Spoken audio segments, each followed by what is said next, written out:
महाराष्ट्राचा। नमस्कार, मी सुद्धा संध्या लाईव्ह मध्ये आपलं सगळ्यांचं स्वागत।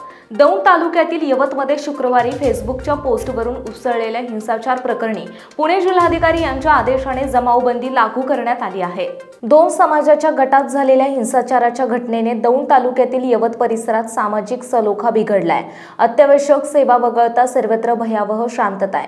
नागरिकांना घरातून बाहेर न पडण्याचे प्रशासनाने आवाहन केलं असून सर्वसामान्यांवर उपासमारीची वेळ आली आहे। तब्बल 8 दिवस उलटले असून यवत गाव पूर्णतः बंद आहे। ज्याला आज काम केलं तर संध्याकाळी चूल पेटते अशांचं काय, असा प्रश्न सध्या येथील नागरिकांनी उपस्थित केला। तुम्ही जमावबंदी करा, परंतु आमची आधी 2 तुकडा मिळेल याची सोय करा।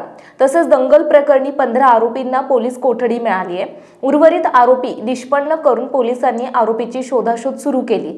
यामध्ये ज्यांची मुले आहेत त्यांचे नातेवाईक पोलीस स्टेशनला येऊन विचारपूस करीत आहेत।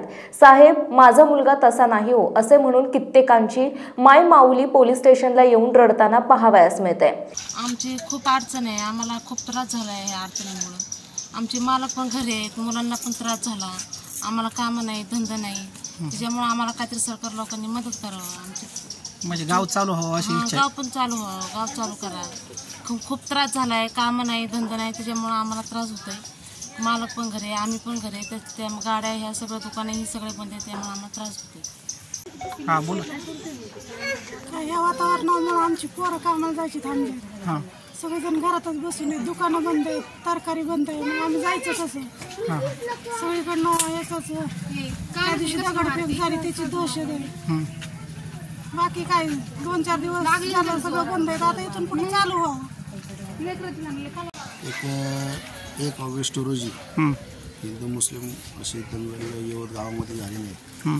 तर त्याच्या संदर्भामध्ये आमचे 4 ते 5 दिवस हे गाव बंद आहे। परंतु जे हातावरली मुलं, हातावरली पोटांचे लोकांचे, जे कुठे राहणाऱ्या लोकांचे एक उपासमारीची वेळ आलेली आहे।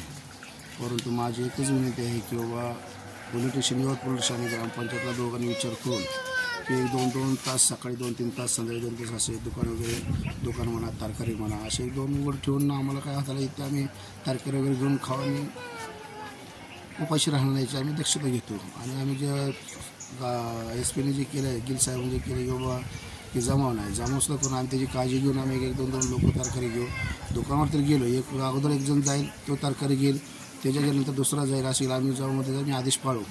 एवढं बोलून मी। काय नाव आपलं? माझं नाव लालचंद जैन। काय मागणी आपली यवतमध्ये? काय ना, गाव पण ठेवलं, मग गाव चालू ठेवा की।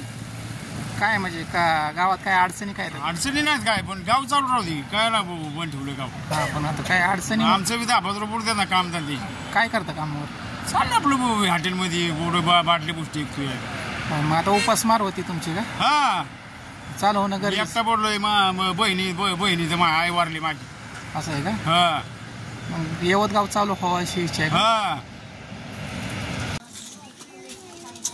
यवत येथे छत्रपती शिवाजी महाराजांच्या पुतळ्याची विटंबना झाली, ही बाब निश्चितच खेदजनक आहे।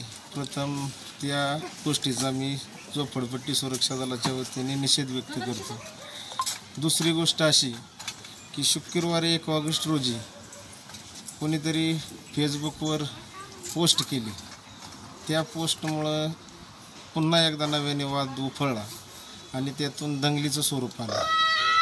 यवतसारख्या शांतता आणि सामाजिक सलोखा जपणाऱ्या गावामध्ये ही घटना घडणे अत्यंत दुर्दैवी आहे।